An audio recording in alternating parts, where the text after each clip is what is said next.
eh, ada Wahyu juga gitu. Nah, jadi di sini kami mempunyai beberapa pertanyaan, Pak. Mungkin dimulai dari saya dulu kali.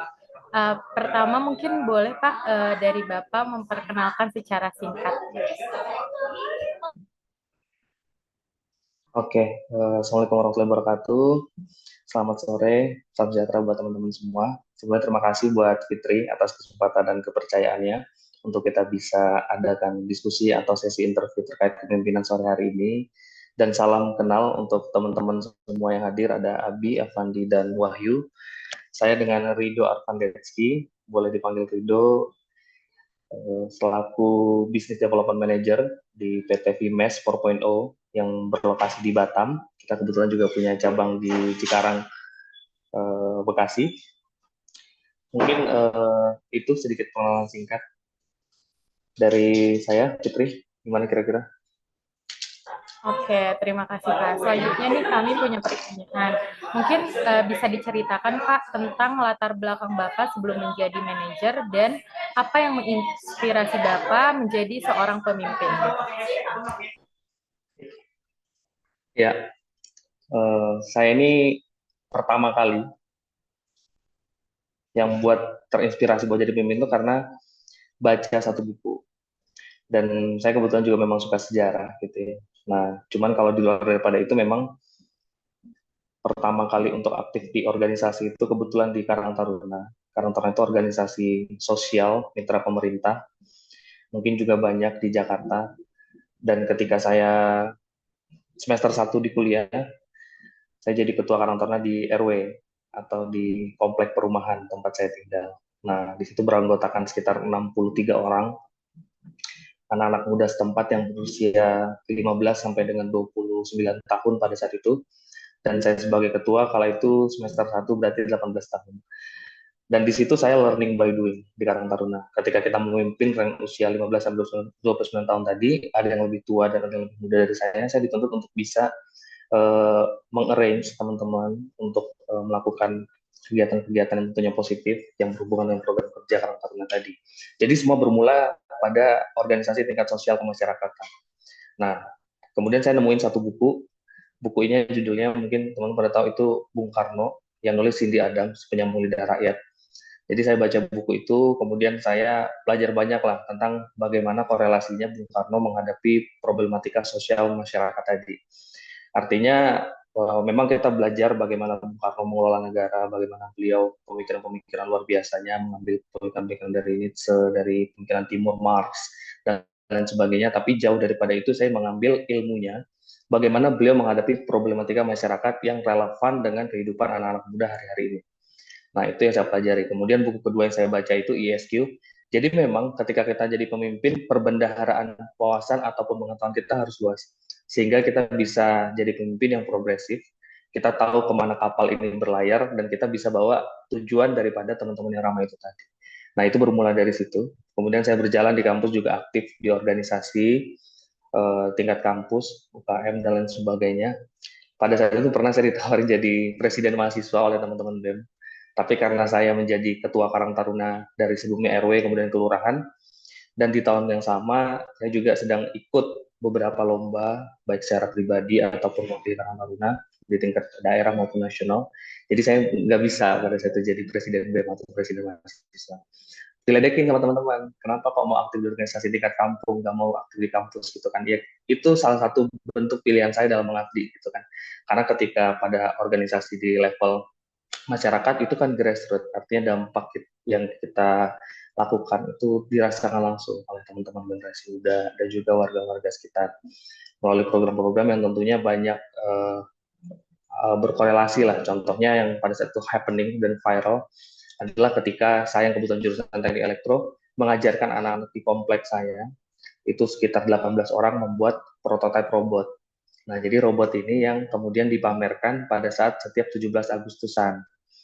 Nah, jadi buat robotnya sekitar 6 bulan, mulai dari bulan Februari, kemudian di bulan 8 ya, Agustusan itu kita demo robot di depan warga sekitar.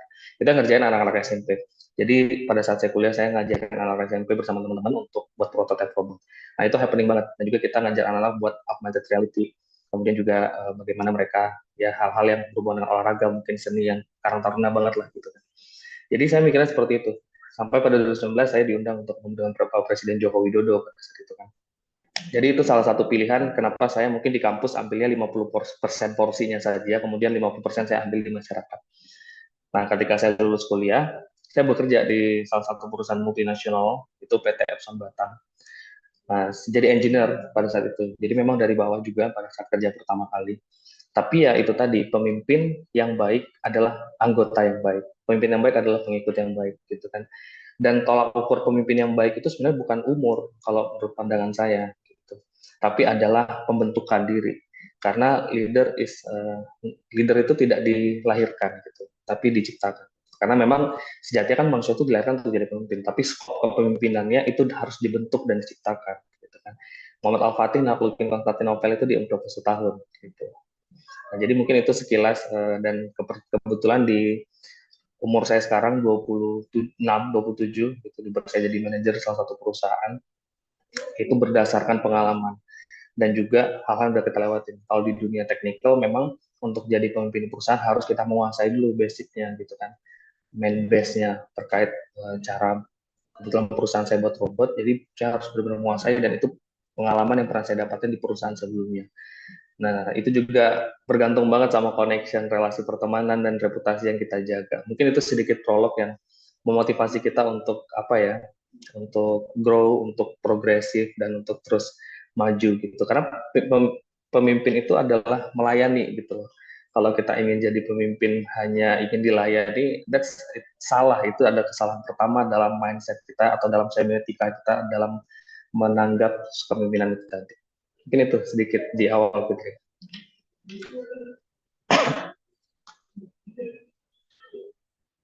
Oke, baik, cukup menarik sekali ya Pak. Selanjutnya nih, bagaimana sih perjalanan karir Bapak dari awal bekerja hingga mencapai posisi jadi manajer saat ini, dan bagaimana cara Bapak menilai kesuksesan diri Bapak menjadi pemimpin itu sendiri? Iya, saya sebelumnya seperti saya katakan di perusahaan multinasional di Batam, di PT Epson Batam sebagai automation engineer. Kemudian jalan beberapa tahun, 3 tahun. Nah, mantan bos saya ini ikut menjadi direktur, dia keluar ya. Mantan bos saya di Epson buka perusahaan baru, kemudian saya juga direktur. Nah, itu juga salah satu hal karena saya sangat menjaga etos kerja, work ethic gitu kan. Saya sangat menjaga hubungan baik dengan orang. Karena prinsipnya saya sering sampaikan sama teman-teman gitu, kita nih masih muda, nggak ada yang perlu disombongin. Karena ya dunia ini kecil lah gitu kan. Maksudnya kadang kita saling kenal sama orang gitu. Jadi saya sangat menjaga itu dengan hubungan sesama orang, saling respect gitu kan. Contoh seperti yang kita lakukan hari ini, saya juga senang bisa nambah teman-teman baru. Mungkin suatu ketika kita bisa ngobrol bareng, bisa ngopi bareng gitu kan. Nah, tapi dalam forum ini sedikit lebih serius karena materi tentang perkuliahan gitu ya, tentang tugas kuliah.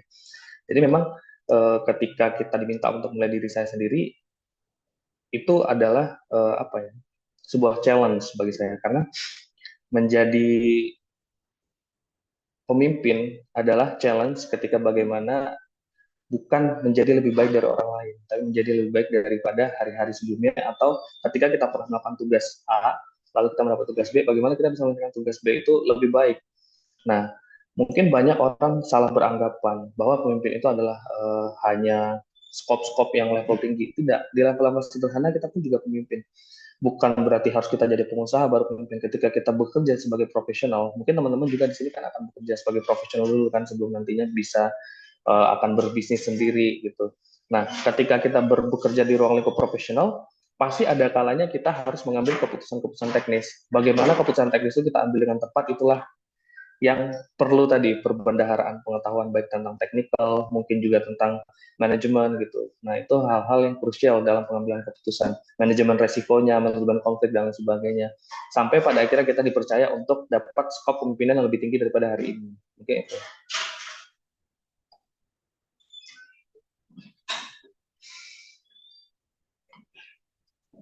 Oke, Bapak, terima kasih. Ini apakah suara saya terdengar, Pak? Maaf. Ya, terdengar Wahyu. Oke, saya izin melanjutkan pertanyaan untuk tema pertanyaan yang saya bawakan ini tentang gaya kepemimpinan ya Pak. Eh, Menurut Bapak bagaimana cara Bapak itu memimpin atau gaya kepemimpinan macam apa yang Bapak gunakan? Oke, makasih Wahyu. Ya, terkait itu ya, gaya kepemimpinan. Sebelum saya ingin masuk sedikit mengulas tentang gaya kepemimpinan, jadi saya ingin sampaikan satu kalimat yang sering saya ucapkan juga ke teman-teman, bahwa jabatan itu sementara, tapi cara kita memperlakukan orang itu akan diingat selamanya. Nah, kadang kita punya jabatan, kita jadi pemimpin, kita terlena gitu. Kita memperlakukan anak buah atau anggota kita tuh semena-mena gitu kan. Bekerja di luar batas, bekerja di luar jam kerja. Kadang kita berbicara dengan nada tinggi yang tidak sepantasnya untuk didengar gitu kan. Atau mungkin berbicara personal gitu. Nah, jadi saya selalu sampaikan, kita menjadi pemimpin itu atau kita punya jabatan itu sementara. Berapa sih paling lama? 20 tahun, 30 tahun. Tapi cara kita memperlakukan orang itu akan diingat selamanya bahkan sampai keturunannya. Nah, jadi gaya pemimpin yang paling relevan adalah gaya kepemimpinan yang sesuai dengan kebutuhan. Tidak mungkin kita memimpin perusahaan tapi pakai gaya kepemimpinan militer. Nah, tidak mungkin kita memimpin militer pakai gaya kepemimpinan kesenian. Itu beda banget. Orang-orang seni sama orang militer pasti beda.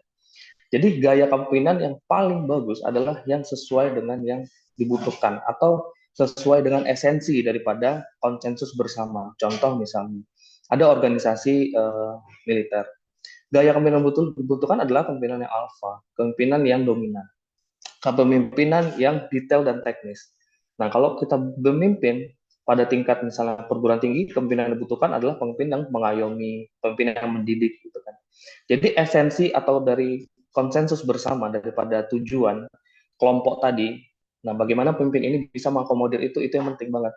Di perusahaan, pemimpinan yang paling penting adalah pemimpin yang bisa driving, bisa membawa anggotanya mencapai tujuan pada jangka waktu yang sudah ditetapkan, kemudian juga dengan hasil yang sangat minimal kesalahan.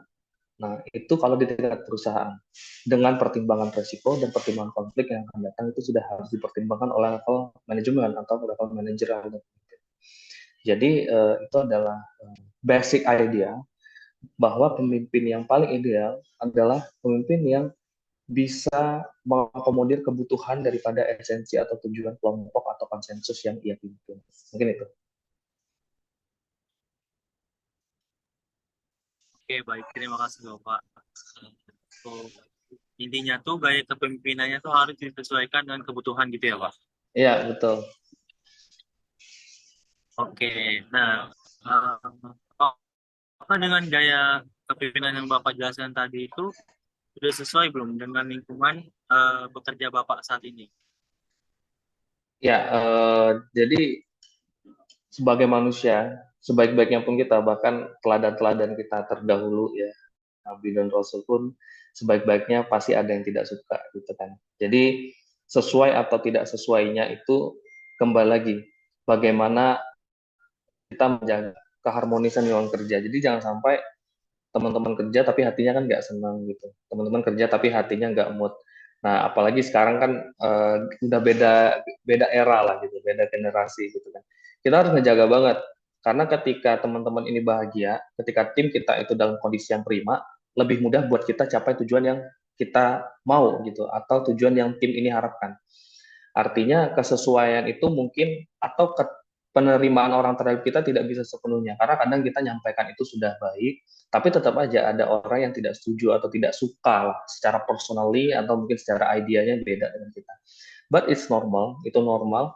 Yang penting kita tetap pada jalur-jalur yang baik, kita tetap pada perkataan-perkataan yang kita keluarkan juga perkataan yang well educated lah, perkataan yang berpendidikan gitu kan.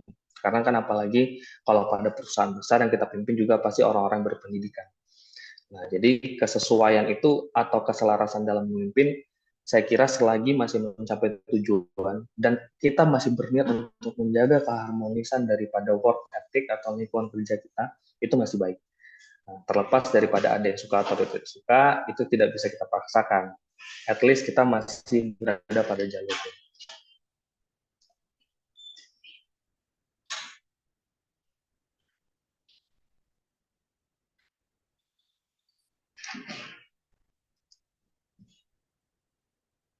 Oke, terima Oke. kasih banget atas jawabannya, Pak. Selanjutnya itu mau menanyakan apakah ada gitu pegawai yang merasa tidak terima atau tidak sesuai dengan gaya kepemimpinan yang Bapak terapkan? Kalau misalnya di perusahaan itu kita sulit banget untuk kadang untuk tahu pasti apakah betul dia tidak suka, karena kan pasti orang nggak menyampaikan langsung ke kita, tapi kita dengarnya dari mulut orang lain gitu kan. Nah, nggak mungkin dong dia bilang langsung, oh saya nggak suka sama Pak gitu kan. Cuman kadang kita dengarnya dari orang lain, atau mungkin ya gini-gini gitu kan. Ya kalau saya sih prinsipnya, eh, kalau misalnya itu selagi tidak dari mulut dia, saya oke-oke aja. Dan selagi misalnya saya kasih dia kerjaan, dia masih mengerjakan dengan total, dan saya juga mintanya dengan baik, itu kan it's okay, no problem. Dan kita juga kan ada bonding, mungkin kita sesekali makan bareng dengan tim sebulan sekali, gitu kan. Kita juga ada inilah sesi ngobrol santai di luar kerjaan. Ya kalau di perusahaan itu karena kita levelnya kan jangka panjang nih, kita kerja bertahun-tahun, ya ketidaksukaan itu biasanya nggak abadi. Rasa suka pun nggak abadi. Jadi bisa jadi bulan ini atau kita disukai semua orang, bulan berikutnya enggak gitu. Nah, jadi itu hal yang wajar. Sama seperti lah memang tempat kerja bukan, tapi contohnya analogi ya, seperti kita di rumah saja. Ya kadang kita kan bete juga atau kesel juga sama adik kita sendiri gitu kan. Tapi kan nggak abadi, kamu minta kesel terus. Nah itu untuk hubungan jangka panjang kerja. Cuma kalau misalnya udah memang nggak suka banget, ya biasanya resign. Gitu. Cuma sejauh ini belum ada. Oh, Alhamdulillah kalau misalnya belum ada Pak, semoga aja Ya. nggak ada. Tadi kan Bapak udah menjelaskan panjang lebar ya, cukup bagus, bagus sekali jawabannya. Nah, saya ini penasaran Pak, ada nggak sih contoh gaya kepemimpinan dari seorang tokoh nasional atau internasional yang Bapak gunakan dalam memimpin? Atau siapa sih sosok yang paling mempengaruhi gaya kepemimpinan Bapak itu sendiri? Oke, makasih. Jadi kembali lagi, kalau kita ingin punya role model, saya sarankan selalu sama teman-teman jangan role modelnya satu gitu, karena kita akan baku. Contoh saya itu idolain Bung Karno misalnya gitu kan. Nah, kepemimpinan Bung Karno nggak relevan lagi sama kehidupan sekarang gitu kan. Artinya kita harus punya role model yang banyak di berbagai sisi kehidupan. Nah, karena kebetulan perusahaannya bergerak di bidang teknologi, role model kita Elon Musk gitu kan.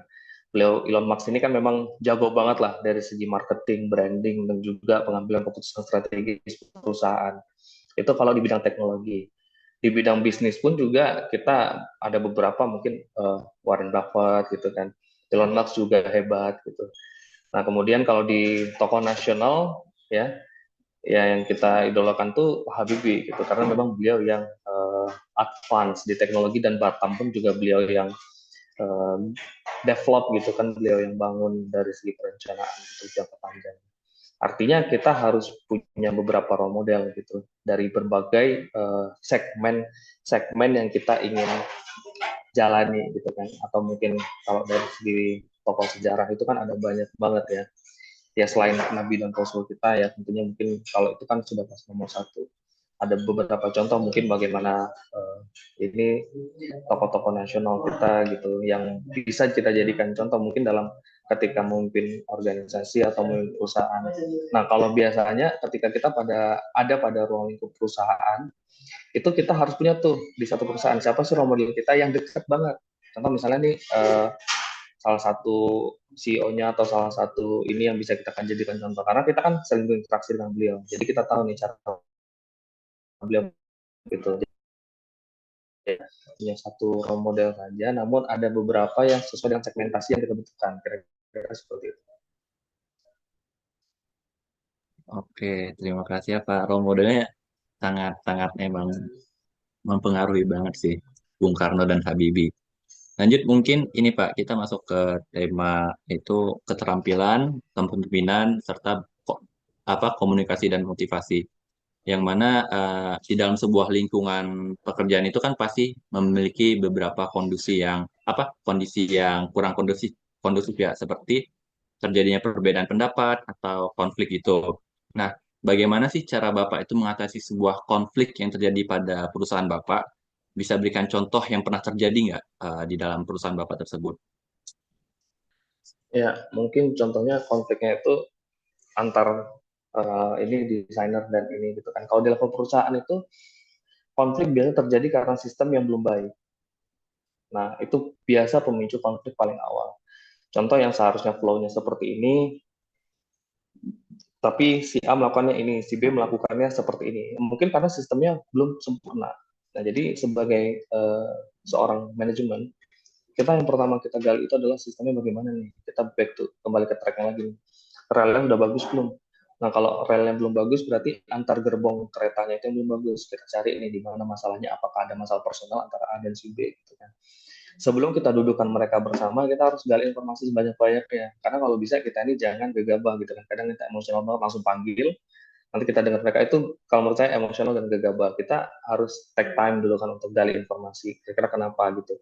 Kita ajak ngobrol salah satu dulu, tapi ya ngobrol paling baik itu adalah ketika makan, gitu kan. Ketika sedang makan itu paling enak banget karena orang akan lebih terbuka, akan lebih santai dia cerita dengan kita ketika minum juga. Nah, jadi kita gali informasi, kalau misalnya udah dapat informasi secara kolektif, kita akan dudukkan gitu. Kalau misalnya masalahnya memang di personal, tapi biasanya di level company atau dunia profesional, masalah itu ada karena sistem yang belum baik. Nah, jadi adalah perdebatan. Atau biasanya karena ego. Nah, ini yang susah. Kita harus ngasih makan ego orang ini kan susah. Yang satu mungkin karena ngerasa orang sudah lama, yang satu mungkin karena serasa lebih pintar. Nah, itu kita harus bisa punya kalimat-kalimat tidak langsung mungkin saat meeting gitu kan. Karena kita nggak mungkin pas meeting kita nyerang langsung, kamu gini gini gini gini, kamu sih gini. Tapi kita ada yang pengennya pakai kalimat tidak langsung, karena kan mereka orang berpendidikan pasti paham lah dengan kalimat-kalimat kita. Jadi kita memimpin tetap dengan elegan, tidak secara strike gitu kan. Ya itu sih gaya yang baik mungkin untuk kita pakai karena di satu sisi nggak semua orang bisa langsung dijudge gitu kan, kamu gini gini gini, tapi mungkin pada saat ini kita sampaikanlah bahwa ini yang terbaik lo gini gini gini gini, ini driving ke tujuan kita gitu. Mungkin itu sih. Oke, berarti masalah yang terjadi itu ketika di company itu sistem yang masih belum apa sempurna gitu ya Pak, dan juga ego sendiri, ego masing-masing gitu ya, makanya bisa Ya, menyebabkan sebuah konflik. ya. Bagus, makasih, makasih ya Pak. Lanjut, mungkin saya mau bertanya nih Pak, penasaran aja sih. Pasti di setiap pegawai itu eh, ada rasa yang seperti kayak bosan atau apa kurangnya berdedikasi dalam bekerja.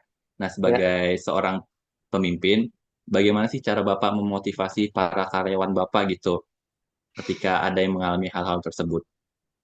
oke.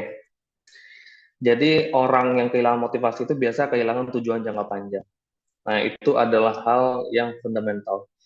Kalau orang kehilangan tujuan jangka panjang dia akan loss atau lack of motivation gitu. Nah, kita coba ingatkan lagi, atau kita coba aja ngobrol apa sih tujuan jangka panjang dia kerja di sini, apakah mungkin suatu saat dia pengen buka perusahaan sendiri, atau suatu saat dia ingin punya karir yang lebih bagus, atau dia jadi batu loncatan dia, nah gitu kan. Nah, biasa orang kehilangan motivasi ketika tujuan jangka panjangnya itu dia lupa atau hilang, atau mungkin berubah. Nah, ketika sudah berubah itu nggak bisa kita paksakan biasanya. Contoh, misalnya dia sudah jatuh cinta dengan perusahaan lain, atau dia dapat penawaran yang lebih tinggi yang mungkin kita belum mampu afford gitu kan.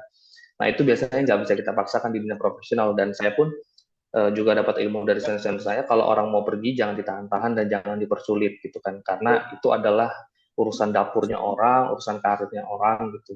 Artinya selagi memang itu yang terbaik buat dia dan itu sudah dipertimbangkan, kita akan lepaskan gitu. Karena memang pasti dia juga sudah memikirkan.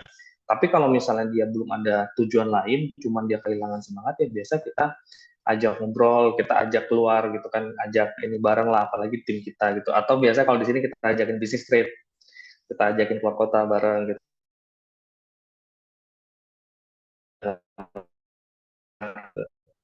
Nah, biasa gitu sih yang untuk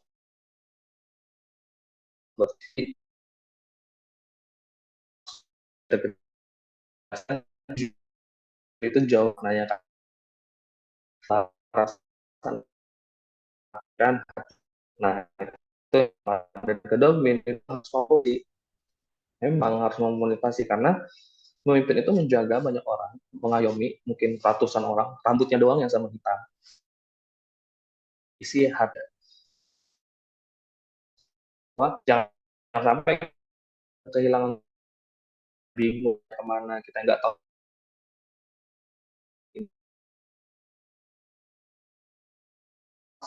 siapa.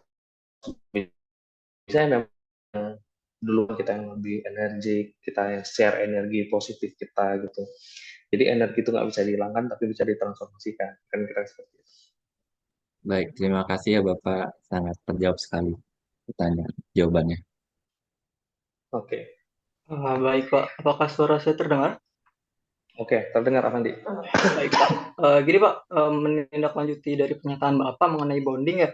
Nah itu bagaimana Bapak itu berkomunikasi dengan seluruh karyawan, semisal ada yang memberi masukan ataupun keluhan gitu Pak? Oke, jadi yang misalnya ada orang pengen ngobrol sama saya itu yang paling selalu saya terapkan adalah kita ngobrol harus duduk gitu. Jadi saya nggak pengen saya duduk di meja, dia datang berdiri terus ngobrol, saya liatin gini, kenapa gitu? Enggak, saya pasti duduk dulu gitu, saya kasih minum dulu apa yang mau dia ngobrolin. Itu adalah manner sederhana tapi penting banget yang mungkin nggak semua orang lakuin. Nah mungkin kadang pun kita datang sederhana lah, kita datang ke sebuah ruangan bos kita, kadang ya kita berdiri aja gitu kan. Bosnya duduk dengerin kita cerita atau ngobrol. Kalau saya sih, saya selalu pengen kasih contoh buat teman-teman. Kalau ada yang datang ngobrol, duduk dulu gini. Atau kalau misalnya saya manggil orang, saya pasti nyuruh dia duduk dulu, minum dulu, baru kita ngobrol. Gini loh. Dan saya biasanya juga mendengarkan, punya willing to listen gitu kan. Kita punya keinginan untuk mendengarkan. Tapi karena memang kita waktunya padat banget itu kan, ya biasanya kita dengarkan sedikit. Nanti kita jadi gimana yang kau mau gitu. Nah kita tuh karena kadang ada orang yang hanya ingin didengarin aja, nggak butuh solusi, dia hanya ingin didengarkan aja gitu kan. Ada orang yang butuh solusi, itulah yang langsung kita tanyakan. Jadi intinya gimana? Nah, kalau itu orang yang mungkin butuh solusi. Jadi gimana kita bisa mengetahui karakter-karakter orang tadi itu? Semakin banyak kita ketemu orang, memang harus banyak kita ketemu orang, harus banyak pengalaman yang kita lakukan, dan juga itu tadi nanti kita bisa ini nih, bisa membaca karakter-karakter orang si ini gimana nih, dia si ini maunya gimana gitu kan. Nah ketika momen ngobrol itu kan cuma 5 menit, tapi ngobrol kita 5 menit dengan dia atau dengan anggota kita itu bisa berpengaruh setahun 2 tahun, bisa berpengaruh bulan ke bulan. Nah jadi itulah yang disebut dengan momentum gitu kan, momentum of leadership. Kita kadang misalnya contoh, kita kadang ketemu sama pemimpin negara misalnya sama Pak Presiden Jokowi, ini kita ketemu cuma 2 menit doang, ya kan? Tapi gimana obrolan 2 menit itu? Gitu. Nah, itu mungkin yang sering diajarkan sama si Jack Ma gitu kan, ketika kita jumpa sama orang itu mungkin hanya 2 menit sampai 5 menit, tapi bagaimana kita ngobrol di 5 menit itu tuh yang bisa mempengaruhi hidup kita selama 2 tahun, 3 tahun. Nah, itu yang selalu saya terapkan. Jadi saya kalau ngobrol sama orang, saya dulu, saya dengerin maunya gimana, apakah dia hanya ingin didengarkan, atau mungkin dia butuh solusi, atau kadang dia hanya ingin melaporkan keburukan-keburukan orang lain. Nah, jadi itu kan kita harus bisa menilai juga. Mungkin kira-kira seperti itu, Andi. Baik, terima kasih atas jawabannya Pak. Dan selanjutnya Bapak sebagai seorang pemimpin, bagaimana tuh Bapak mengelola tim ataupun memanage tim untuk menjadi satu kesatuan, dan juga bagaimana Bapak mengambil keputusan yang terbaik untuk tim Bapak gitu Pak? Ya, kita ingin ambil tim itu menjadi satu kesatuan, ya kita harus pastikan semua orang ini, misalnya kita punya tim anggota 30 orang. Kita harus benar-benar bisa memastikan 30 orang ini paham dengan tujuan bersamanya ini. Jadi nggak boleh beda. Contoh nih, kita punya job untuk bulan ini, project A misalnya. Nah, ini harus capai target di tanggal 29. Si A ngerjain ini, si B ngerjain ini, si C ngerjain ini. Bedanya kerjaan dari mereka, tapi tujuannya kan tetap harus tanggal 29 selesai. Nah, ini yang harus dipahami sama mereka semua. Deadline tanggal sekian, tapi terlebih dari deadline itu tadi, ada hasil maksimal yang harus kita kerjakan. Contoh misalnya, defect daripada proyeknya itu sedikit, critical isunya itu juga tidak banyak gitu kan, dan juga mungkin misalnya belum teknikalnya juga tidak banyak. Nah itu harus dipahami banget sama mereka. Kita jabarkan dari awal bahwa ini targetnya tanggal sekian. Nah ini minimum target-target minimal yang kalau bisa resikonya nggak kita lewatin nih gitu. Dan semuanya harus paham. Itu tadi driving kita gitu kan. Kita nyatuin mereka. Nanti mereka ketika sudah tahu pekerjaan mereka apa, targetnya bagaimana, kemudian manajemen konfliknya gimana, mereka tuh akan dengan sendirinya rolling gitu, berjalan ke tujuan itu, menyampaikan si ilmu komunikasi kita gitu kan. Nah itu CMI, ada juga ilmu pentingnya. CMI itu adalah cara memberi instruksi. Jadi kadang orang ada anu ya, ini anu ya. Nah itu nggak boleh pemimpin ngomong anu ya, kerjaan ini ya, itu gitu. Itu kan sulit dipahami. Jadi sebelum kita ngasih instruksi atau ngobrol sama orang, make sure kita paham banget dan kita bisa menjelaskan dengan mudah. Contoh misalnya, kamu tolong ambilin nasi di pantry jam 12, nanti jam 12.30 tolong diletakkan di sini gitu. Nah itu instruksinya sangat jelas banget. Jadi dia pun nggak bingung. Pemimpin harus bisa, harus punya ilmu CMI tadi, cara memberi instruksi. Jadi ketika kita driving teman-teman kita, mereka paham arahnya kemana. Kira-kira seperti itu. Ya baik Pak, saya sudah mendengarkan dengan jelas. Nah selanjutnya Pak, kita kan di era sekarang ini udah masuk 5.0 Pak ya, di mana semuanya itu sangat digital sekali Pak. Nah Bapak nih sebagai seorang pemimpin, adakah tantangan yang Bapak alami atau rasakan di era digital ini Pak, dalam memimpin? Oke. Kita di era sosial 5.0 ya, di industrinya 4.0, di sosialnya 5.0. Jadi memang teknologi digital itu sangat memudahkan kita banget untuk bisa memperluas jejaring, menjalin komunikasi gitu kan. Nah, pemimpin juga harus asertif gitu, harus apa ya, harus bisa bijak lah dalam mengelola media sosialnya. Kan nggak mungkin kita sebagai pemimpin tapi kita postingannya dugem gitu kan, atau gimana-gimana. Nah, itu kan harus kita jaga banget lah sebagai kita pemimpin gitu. Ya bukan berarti, kalau saya sendiri saya nggak punya second account ya, karena memang nggak kita banget lagi gitu ya. Saya memang ngejaga aja postingan-postingan gitu supaya memang tujuannya medsos itu kan buat branding sebenarnya kan. Jadi kita lebih gampang dikenal orang, apalagi nanti kalau misalnya kita bisa follow-followan sama teman-teman ini kan bisa lebih kenal jauh, oh si Anu gini, si Anu gini. Dan biasanya saya juga sesekali iseng ngeliatin Instagram anggota-anggota, oh dia gimana sih gitu kan. Ya hanya ingin tahunya saja doang. Tapi percayalah, manajer-manajer di perusahaan sekarang itu pasti ngeliatin medsosnya teman-teman semua. Nah, jadi saran saya bijak lah dalam medsos. Jejak digital tuh nggak bakal hilang. Jadi teman-teman punya second account, terus teman-teman posting hal-hal yang tidak misalnya wajar untuk dilihat oleh publik, itu abadi di cloud. Misalnya di Instagram teman-teman upload, itu di cloudnya Instagram abadi teman-teman. Teman-teman udah hapus pun postingan itu, teman-teman hapus akun pun, itu tetap ada di database-nya Instagram. Nah, makanya jadi hati-hati banget dengan media sosial. Karena apa yang sudah kita masukkan ke cloud, apa yang sudah kita terbangkan kepada media sosial, itu tidak akan pernah hilang. Tidak akan pernah hilang.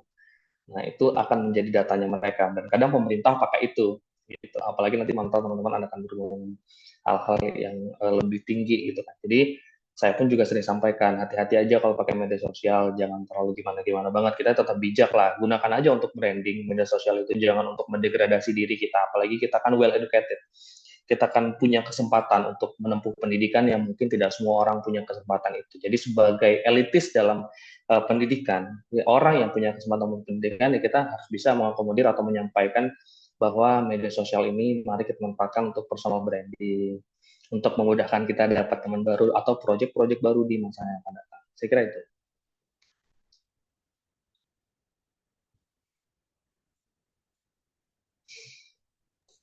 Ya Pak, terima kasih atas insight-nya Pak.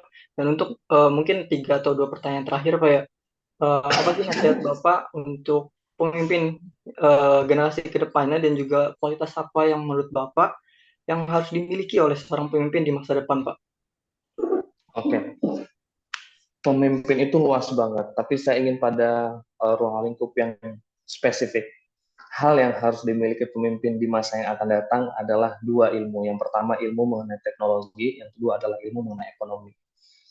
Jadi pemimpin di level manapun ketika melek atau advance di teknologi dan juga advance di ekonomi maupun ekonomi mikro dan makro, itu pasti akan jadi pemimpin yang hebat, baik di dunia profesional atau perusahaan, pemimpin negara, atau mungkin pemimpin organisasi yang ada. Karena itu adalah hal yang tidak bisa kita pungkiri bahwa hari-hari mendatang nggak mungkin kita jadi pemimpin tapi kita megang mouse 2 tangan gitu kan. Ya nggak mungkin kita jadi pemimpin tapi kita tuh nggak pandai pakai Excel, itu yang sederhana banget lah misalnya. Nanti lebih jauh daripada itu, AI akan berseliweran. Sekarang aja untuk membuat narasi aja pakai ChatGPT gampang banget gitu kan. Artinya pemimpin yang menguasai advance di bidang teknologi dan ekonomi akan menjadi pemimpin yang hebat. Jadi kalau saya boleh ngobrol sama teman-teman yang akan jadi penerus, setidaknya teman-teman punya satu keahlian di bidang teknologi tertentu, apapun itu, ya kan. Kemudian teman-teman juga mengertilah bagaimana cara kerjanya ekonomi yang pakai uang fiat sekarang ini. Saya kira itu. Jadi pemimpin harus memang menguasai itu, tapi basicnya jangan dilupakan. Basic pemimpin itu kan banyak banget, disiplin. Nah itu tetap juga harus ada gitu kan. Mungkin apa cinta tanah air dan lain sebagainya itu nggak boleh hilang, itu harus tetap ada. Tapi untuk level intermediate sampai advance-nya pemimpin harus menguasai teknologi dan ekonomi agar di level manapun kita bisa maju. Karena itu yang dilakukan Cina. China itu manufacturing-nya itu sampai level rumahan. Kenapa? Karena rata-rata teknologi bekerja, sistem ekspor impor, gimana sih teknologi suatu ini bisa dirakit di rumah. Mungkin itu. Oke, baik. Terima kasih, Pak Ridho. Banyak sekali ya ilmu yang kita dapat di hari ini, mulai dari profil Bapak, terus juga faktor jangka kepemimpinan Bapak, gaya kepemimpinannya, terus juga tantangan kepemimpinan, serta gimana sih nantinya kita sebagai pemimpin di masa yang akan datang gitu. Nah, dari kita itu aja mungkin Pak. Kami mengucapkan terima kasih banyak kepada Bapak atas waktunya serta sharing session kepada kita untuk menambah Ya. ilmunya ya Pak. Mungkin sebelum diakhiri kita dokumentasi terlebih dahulu kali ya Pak. Oke, boleh. Mungkin boleh dipandu Abiu. Sebelumnya Wahyu, maaf ya nggak join Pak karena ada urusan dia, baterainya habis. Oh iya, iya, nggak apa-apa. Sesi dokumentasi saya pandu ya. Satu, dua, tiga. Ya, sekali lagi. Mungkin gaya jempol mau. Boleh. Tiga, dua, satu. Oke, sudah saya balikan lagi ke Fitri. Oke, terima kasih banyak ya Pak atas waktunya. Semoga kita bisa ketemu lagi nanti di Batam. Oke, makasih kembali Fitri. Salam kenal buat semuanya ya. Baik Pak, terima kasih. Kami pamit undur diri ya Pak. Ya, Pak, Terima terima kasih kasih banyak Bapak. Pak. Terima kasih Terima Pak. kasih. Saya izin live ya. Iya Pak. Ya Pak, baik Pak. Ini boleh live kan? Boleh, boleh. Buat Bi, maghrib Bi. Nanti Iya yang Mas. kosong ini bisa diisi si gambar si Wahyu nggak? Dia nge-screenshot terus tempelin fotonya di yang kosong ini. Boleh, boleh, boleh. Nanti Abi atur. editor handal bisa. Bisa kan ditambahin gitu. Biar dianya masuk loh. Iya, bisa, bisa. Kayaknya bisa. Oke, thank you ya. Aku mau balik Oke ini Bi, makin Bi. secret. Halo. Saya Unmute izin dulu ke lah Bi, minimal thank you. halonya.